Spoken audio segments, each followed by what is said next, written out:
Hello students, welcome to WB online home tuition. আশা করি তোমরা সবাই ভালো আছো। তো আজকে আমি তোমাদের সাথে শেয়ার করব পশ্চিমবঙ্গ মধ্যশিক্ষা পর্ষদের দশম শ্রেণীর রায় ও Martin English question bank solve 2026। তো আজকে আমি যে পেজটি আলোচনা করব ইংরেজি চিকেন সামিটিভ এভলিউশনের মালদা জিল্লা স্কুল। তো পেজ নাম্বার হলো 278। তো এখানে একটি রিডিং কম্প্রিহেনশন সিন দেওয়া আছে। তো সিনটি নেওয়া হয়েছে আওয়ার রানওয়ে কাইট থেকে। তো আমরা এই সিনটির কোশ্চেন আনসারগুলো আলোচনা করব। তো পুরো সিনটি আমরা অ্যান্সার সহ আলোচনা করব। তো যারা চ্যানেলটিতে নতুন আছো অবশ্যই চ্যানেলটিতে সাবস্ক্রাইব করবে এবং বন্ধুদের মধ্যে শেয়ার করবে। তো প্রথমেই আমরা এই দাগে টিক দ্য কারেক্ট অল্টারনেটিভ। তো সঠিক উত্তরটি নির্বাচন করব। They rushed into the lighthouse to get some. তো তারা কিছু পেতে বাতিঘরে ছুটে গেল। তো কি পেতে? এখানে রেড পেপার হবে, সঠিক উত্তর হবে ডি। এরপরে the kite went up like a, ঘুড়িটি এমনভাবে উঠে গেল যেন পাখির মতন করে আর কি। তো এখানে বার্ড হবে। এরপরে আলোচনা করব বি দাগের অ্যান্সার দ্য ফলোইং কোশ্চেন্স। তো how was the kite patched up, কীভাবে ঘুড়ি প্যাচ আপ ছিল? The kite was patched up using an old letter found on the bookcase with a sheet placed on each side. তো বইয়ের আলমারিতে পাওয়া একটি পুরনো চিঠি ব্যবহার করে ঘড়িটি প্যাচ করা হয়েছিল, যার প্রতিটি পাশে একটি সিট রাখা হয়েছিল।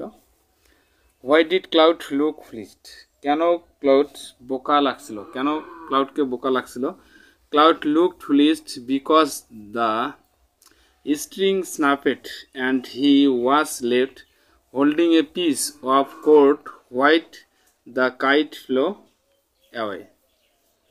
তো ক্লাউডকে বোকা লাগছিল কারণ স্ট্রিংটি ভেঙে গিয়েছিল এবং ঘুড়িটি উড়ে যাওয়ার সময় তাকে একটি দড়ি ধরে রেখেছিল।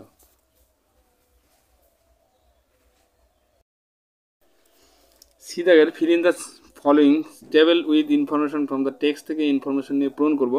স্টেটমেন্ট আছে বিবৃতি, আর হলো রিজন হলো কারণ। They rush to the lighthouse, তো তারা বাতিঘরের দিকে ছুটে গেল। কারণটা to get some paper to the kite, ঘড়ির জন্য কিছু পেপারের দরকার। তো the kite soared and then snapped, statement ঘড়িটি উড়ে গেল এবং তারপর ছিটকে গেল। তো কারণটা ছিল the wind was glorious and the kite snapped, বাতাস প্রবল ছিল এবং স্ট্রিং ভেঙে গেল। এরপরে দেখো দুইয়ের দাগের এখানে একটি পয়েম দেওয়া আছে। তো আমরা ওই পয়েমটিরও কোশ্চেন অ্যান্সারগুলি এখন আলোচনা করব। এর দাগের টিক দ্য কারেক্ট অল্টারনেটিভ, তো সঠিক উত্তরটি নির্বাচন করো। The poet of the poem is, তো এই কবিতাটির কবি হলেন টেড হিউজ, সঠিক উত্তরটি হবে এ। এরপরে আলোচনা করব দুইয়ের দাগের the oak trees wanted the poet to make a, তো ওক গাছগুলি কবিকে একটি তৈরি করতে চেয়েছিল। কি তৈরি? প্রমিস, প্রতিশ্রুতি। এরপরে আলোচনা করব বি দাগের answer the following questions. How did the dream alter the poet, স্বপ্ন কিভাবে কবিকে পরিবর্তন করেছিল? The dream made the poet more sensitive towards nature and though he returned to human life his heart became one with the trees, স্বপ্ন কবিকে প্রকৃতির প্রতি আরও সংবেদনশীল করে তুলেছিল এবং তিনি মানুষের জীবনে ফিরে আসলেও তার হৃদয় যেন গাছের সাথে এক হয়ে গিয়েছিল। এরপরে আলোচনা করব আনসিন। তো এখানে একটি আনসিন দেওয়া আছে। তো পুরো আনসিনটি আমরা একটু বাংলা মানুষে আলোচনা করব, তারপরে question answer.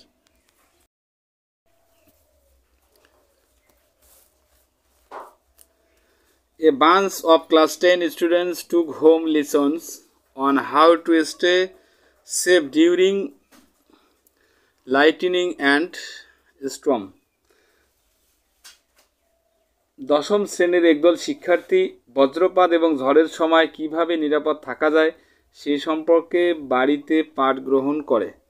Kolkata cloud chasers, a group of professionals who love to track, photograph and document storms and clouds conducted a sessions with students of Mahadevi Birla World Academy on Thursday. কলকাতায় ক্লাউড চেসার্স যারা ঝড় এবং মেঘ track করতে, ছবি তুলতে এবং নথিভুক্ত করতে ভালোবাসেন তাদের একটি দল বৃহস্পতিবার মহাদেবী বিড়লা ওয়ার্ল্ড একাডেমি শিক্ষার্থীদের সাথে একটি অধিবেশন পরিচালনা করে। দ্য স্টুডেন্টস ওয়ার শোন photographs of clouds in the city and outside. শিক্ষার্থীদের শহর এবং বাইরের মেঘের ছবি দেখানো হয়েছিল। The expert advice the students to stay indoors, unplug electric gadgets and not to stand under a tree when lightning strikes. তো বিশেষজ্ঞরা শিক্ষার্থীদের ঘরের ভিতরে থাকতে, ইলেকট্রনিক ডিভাইসগুলি প্লাগ করতে এবং বজ্রপাতের সময় গাছের নিচে না দাঁড়ানোর পরামর্শ দিয়েছেন। There have been 2 lightning deaths recently in the city.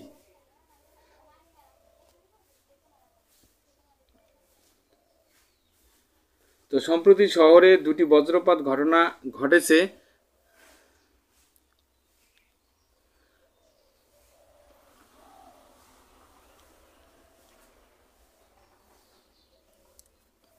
দেব্রত Pal is 21 years died after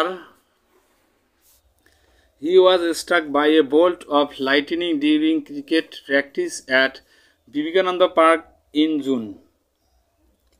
তো জুন মাসে বিবেকানন্দ পার্কে ক্রিকেট অনুশীলনের সময় বজ্রপাতের শিকার হয়ে 21 বছর বয়সী দেব্রত পাল মারা যান।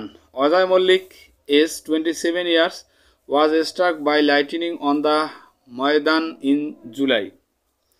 জুলাই মাসে ময়দানে 27 বছর বয়সী অজয় মল্লিক বজ্রপাতেরও শিকার হন। Nupur Ghosh, the vice principal of the school, talk about the usefulness of such interaction.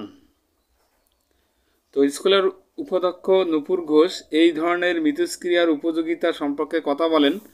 She told that such interactions were important for children so that they become prepared of deal with the dangers of lightning and storms in real life. তো তিনি বলেন যে এই ধরনের মিথস্ক্রিয়া শিশুদের জন্য গুরুত্বপূর্ণ যাতে তারা বাস্তব জীবন, বজ্রপাত এবং ঝড়ের বিপদ মোকাবিলা করার জন্য প্রস্তুত হয়। Debashree Dasgupta, the main speaker, addresses an audience of 210 students and asked them to play the role of teachers to their parents, brothers and sisters when they go home. প্রধান বক্তা দেবশ্রী দাশগুপ্ত 210 জন শিক্ষার্থীদের সামনে বক্তব্য রাখেন এবং তাদের বাবা মা ভাই বোনেরা যখন বাড়ি ফিরে যাবে তখন তাদের শিক্ষকের ভূমিকা পালন করার আহ্বানও জানান। এরপরে কোশ্চেন আনসারগুলি এখন আলোচনা করব। এই দাগের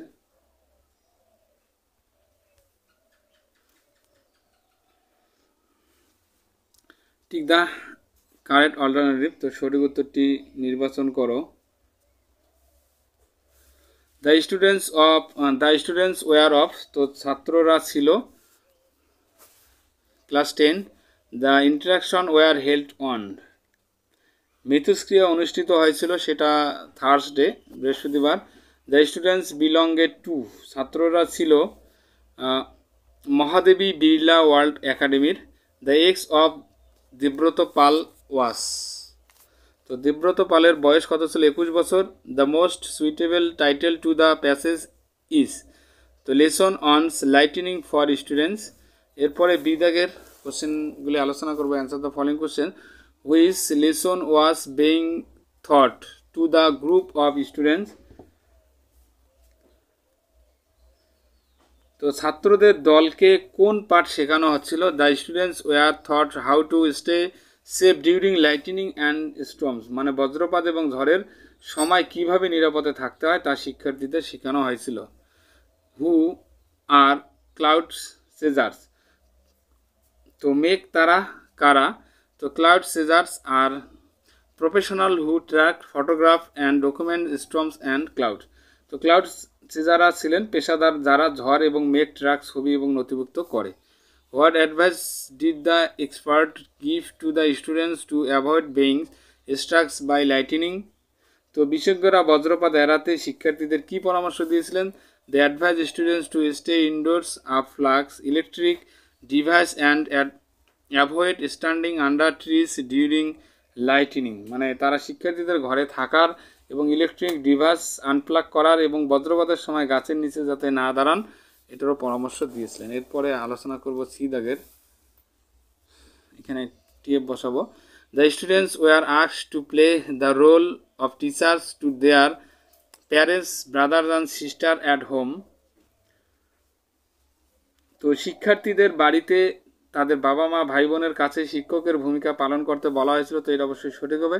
তো এখানে টি বসাবো বা টু লিখবো। Asked them to play the role of teachers to their parents brothers and sister. এরপরে আলোচনা করব গ্রামার অ্যান্ড ভোকাবুলারি যে কোশ্চেনগুলি দেওয়া আছে। তো write the correct alternative to fill in the blanks. তো ইফ মাই ফ্রেন্ড কামস হবে from Mumbai he will brings a lot of gifts. She has been living in this town since her birth. এরপরে আলোচনা করবো 5 থেকে do as director. তো Amal silently watch the profession. তো change the voice করবো। The profession was silently watched by Amal. My friend said to me why did you not come to my birthday party yesterday. Change the mode of narration করবো এটাকে। তো my friend asked me why I had not gone to his birthday party the previous day. Yesterday থাকলে previous day লিখবো। Number 3, you are too late to enter the class. তো remove too করবো এটাকে। তো you are so টুটিকে so late that you can not enter the class. এরপরে আলোচনা করব 4 দাগের। A man is doing research in the foreign university he has a brother. তো join into a complex sentence করবো। তো a man who has a brother is doing research in the foreign university. এরপরে 6 দাগের। তো rewrite the sentence by replacing the underline words by choosing appropriate group verbs from the list given below. তো এখানে কিছু list দেওয়া আছে। তো list অনুযায়ী আমরা গ্রুপ ভার্বগুলি এখন আলোচনা করব। Write your name clearly. তো রাইট মানে লেখা, তাহলে এখানে পুট ডাউন হবে। Put down your name clearly. You may overlook the necessary details.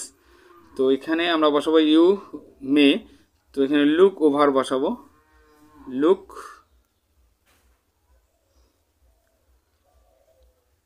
Look over the necessary details.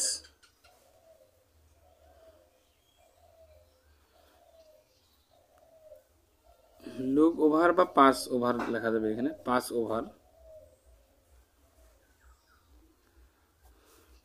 Over লিখবো, যেহেতু এখানে 5 ওভার দেওয়া আছে। 5 ওভার। এরপরে আলোচনা করব আমরা 7 দাগের।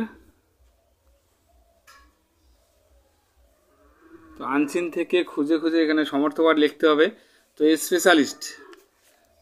স্পেশালিস্ট মানে বিশেষজ্ঞ। তো এখানে এক্সপার্ট হবে। তো ইম্পর্টেন্স গুরুত্ব, তাহলে উপযোগী হবে ইউজফুলনেস উপযোগী। এরপরে দেখো এখানে একটি রাইটিং স্কিল দেওয়া আছে। তো এবার আমরা রাইটিং স্কিলটি একটু আলোচনা করব। Write a paragraph on the process of preparing a cake with the help of the given points. তো কিছু পয়েন্ট দেওয়া আছে, পয়েন্টের উপর ভিত্তি করে কেক কিভাবে তৈরি করা হয় সেটা আমরা লিখব। তো process of preparing a cake. তো একটি হেডলাইন দিলাম, কেক তৈরির প্রক্রিয়া। The to prepare a cake, first A cup of floor is taken. মানে কেক তৈরি করতে প্রথমে 1 কাপ ময়দা নিতে হবে। দেন এ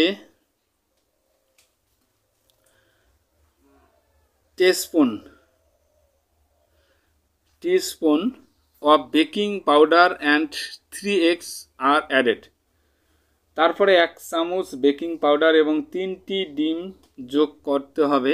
after that sugar and butter are added to the mixer. এরপরে মিশ্রণে চিনি এবং মাখন যোগ করা হয়। The ingredients are stirred well to form a smooth batter. একটি মসৃণ ব্যাটার তৈরি করার জন্য উপাদানগুলি ভালোভাবে নাড়তে হবে।